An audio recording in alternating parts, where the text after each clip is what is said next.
नमस्कार मंडळी, तुमचं स्वागत आहे ब्लॉग मध्ये. सकाळ सकाळ आपल्याला धारा ते उरकल्या सगळ्या धारावरून आपल्याला जायचं होतं दानवेला. तर दानवेला का म्हणशील तर जगुमामांना आणायचं होतं. तर जगुमामांना आणायचं खरं कारण म्हणजे बैल खोंड आपला बडवायचा होता रोमन.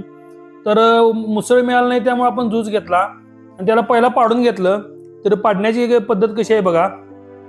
तर या पद्धतीला आपण आता जे आपण नसबंदी करणार आहे, खच्चीकरण करणार आहे, आपल्या भाषेत बोलायचं झालं तर बडवणार आहे आणि इंग्रजी भाषेत बोलायचं झालं तर त्याला कॅस्ट्रेशन पण म्हणतात. जी आपली आरत परत मधली सगळी बैल असतात ती सगळी आपण अशा पद्धतीने बडवतोय. एक नवीन पद्धत पण आहे जी चिमट्यानं बडवते डॉक्टर, पण त्यांना सगळाच खोंड गार होते.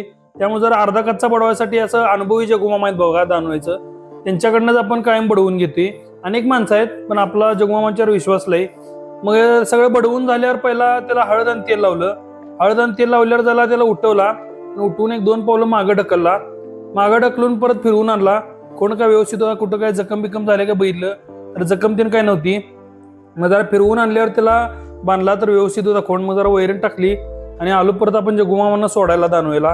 तर जगुमामांचा तळ होता बघा, तर त्यांचा नंबर पण आपण या कमेंट बॉक्स मध्ये टाकतोच.